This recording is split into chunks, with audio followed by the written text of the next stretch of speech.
When I first saw this video by Jason, it brought me back to my days when I was drafted into the United States Army. There's a long story to my military career, but what I want to talk about is Canada. Now, there was a point in time when I was stationed at Fort Lewis, Washington, and a couple of times I went up to Vancouver, where I ran into some, I guess you'd call them radicals or communists or revolutionaries. And they invited me to a barbecue. And at that barbecue, we talked about different things. They kind of encouraged me either to stay or to, on my next weekend pass, to come back and stay. And I was giving it a lot of thought. But something very, I guess, funny, almost hilarious happened. They played a song that was almost exactly like Woody Guthrie's "This Land Is Your Land, This Land Is My Land," except it was slightly altered to fit Canada, which I found kind of funny. Anyway, I've never thought of Canada as anything like or equal to the United States. Canada is actually bullied and bossed around by the United States, and it doesn't really have the sovereignty that maybe Jason thinks it does. It doesn't. It's almost a third world country in that respect. It's a satellite. It's a tributary country. It's not. If it's imperialist, it's a junior imperialist or sub-imperialist partner. I'm remembering a time when I was driving a taxi in New York, and these two Canadian businessmen got in the cab, and they got into some kind of conversation. I don't remember exactly what it was. I just remember the upshot of it. There had been some kind of a currency change between the Canadian dollar and the American dollar, and they were kind of fretting about it to each other. And I don't know how I got into the conversation. Sometimes I just butt in, especially if it's not women passengers. I might just butt in. And I asked them, What are you guys saying? Are you saying that you shouldn't be Canadians? That Canada shouldn't have its own currency? And one of them said to me, "I really wish that we were just part of the United States."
With us Canadians, we always like to say, yeah, we're like the Western democracy, U.S., but, better.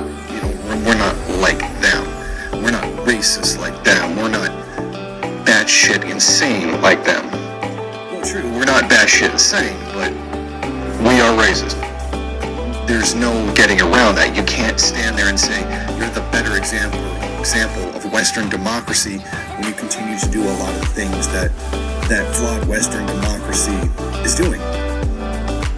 And one of those things that gives us this flair, this idea that somehow we're better than the Americans is, okay, look, what you can do is abolish the system and create a new one. So, far be it, I'm not the kind to go stay singing, I am Canadian, and I'm proud of that.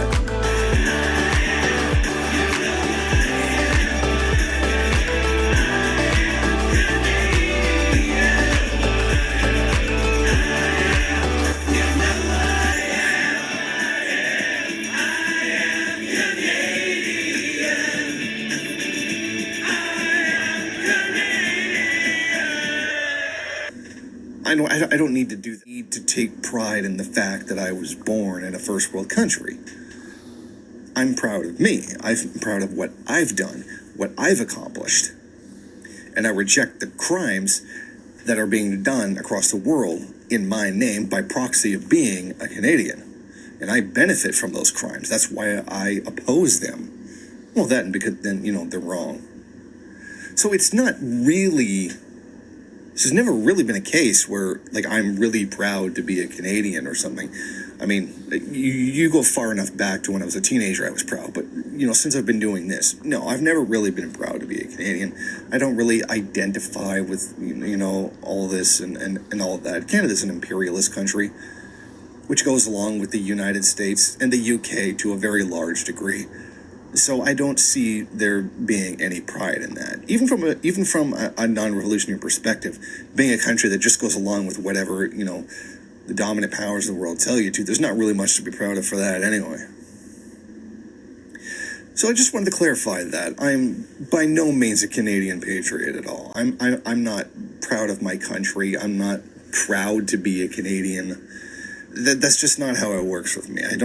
I've mentioned in the past the difference between third and first world nationalism and, first and third world national pride. Nationalism in the third world is national liberation against the imperialist powers. Nationalism in the first world is supporting what it is that your country's doing to cause oppression to those other countries.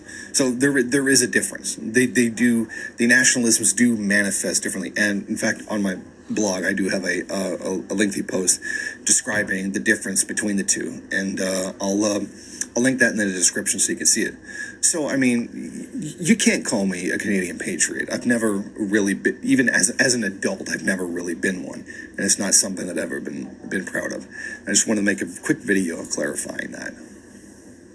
Thank you for watching. If you like this program, then please. The provincial premiers emerged from a conference with a plea for national The Secretary General of the United Nations has convened a special session of the Security Council to discuss what has become known as the Canadian crisis.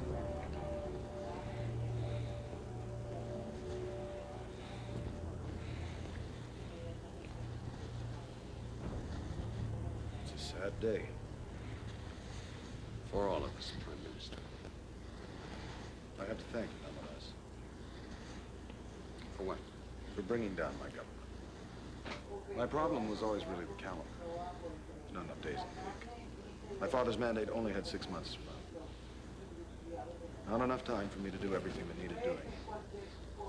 So I needed the government to fall, which to your great credit, you achieved. And now I can go to the polls with the opposition looking capricious, irresponsible. I don't think he'll be going to the polls. I think he'll be going to the penitentiary.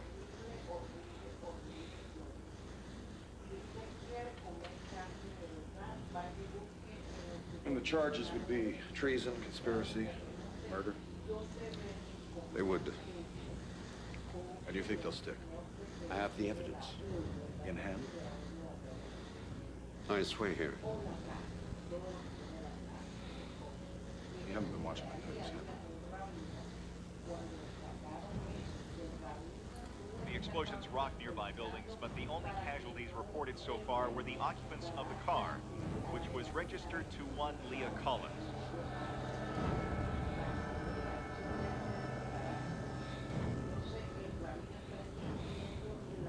A lot of shitty things I've had to do, Mark. A lot of bitter pills I had to swallow. For what it's worth, I know I won't be getting into heaven. It's just possible this nation will. Of course, you could go public with this conversation. But who would listen?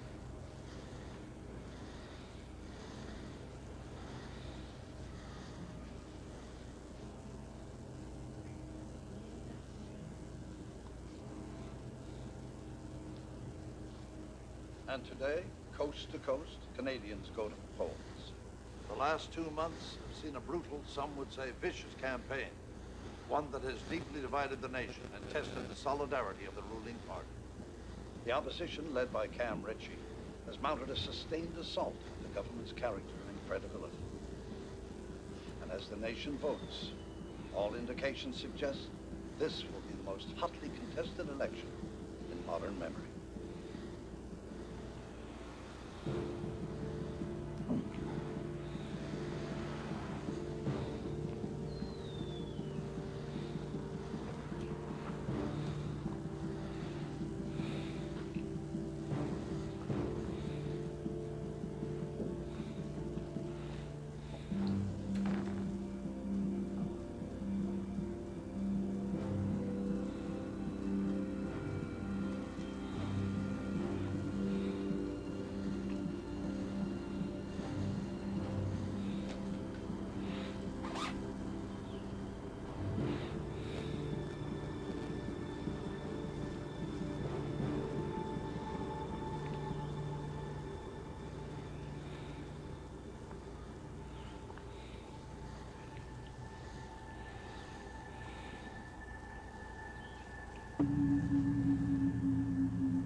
Sir, the U.S. ambassador has just entered the building. He has an entourage with him. Is this scheduled? Not by me, sir. And then things how sweetly goes at liquefaction. Next, when I cast mine eyes and see that brave vibration, each wave free, how that glittering taketh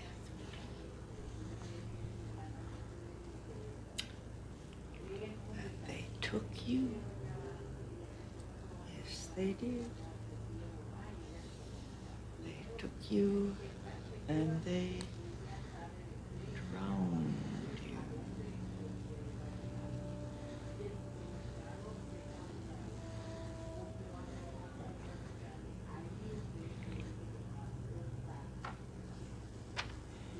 What is this?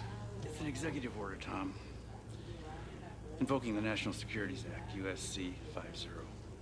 It was drafted following a meeting of the National Security Council with Joint Chiefs of Staff and the President. I don't understand this. The President's been advised, and he agrees that the situation here is much too volatile and that it represents a direct threat to the security of the United States. The situation here is firmly in hand. Tom, please. You don't have a little domestic upheaval going on here. And believe me, we don't want to come up here and take things over, but you went too far. You set fire to your house, and the flames are endangering ours. If you want to renegotiate the terms of our deal, I'm open to that, but Conrad, you have to let me win this election first. Well, that's just the thing, Tom. There isn't going to be an election. You will, of course, stay on as Prime Minister, but Parliament will remain suspended, and a provisional governing body will be put in place.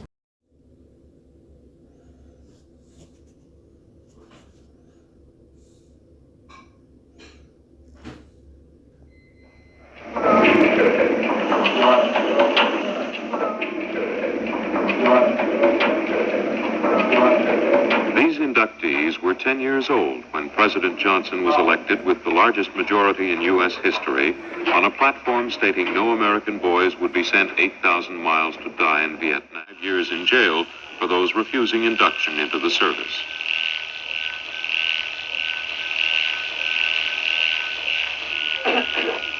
Basic training for these men will be less harsh and stringent than a few years ago, but its purpose remains the same.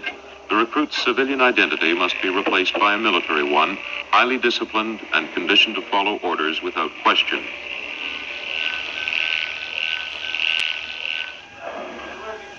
The Army tries to compensate for the abrupt change from civilian to military life but doesn't always succeed.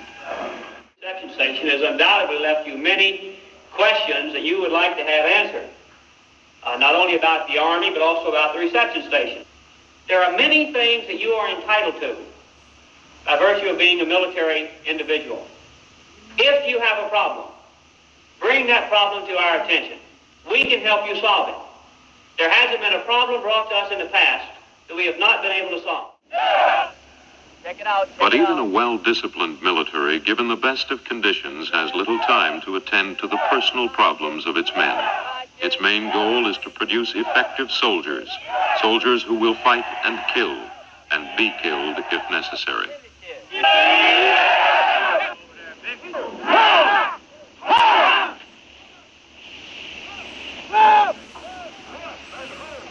Inevitably, dissent overflowed from public debate into the military. Those with anti-war convictions, as well as those with strictly personal or family problems, frequently find their problems become worse under the stress and isolation of basic training. The result has been organized protest in the ranks and the highest desertion rate in over a century. From 1967 to 1971, according to Defense Department figures, 315,000 men deserted from the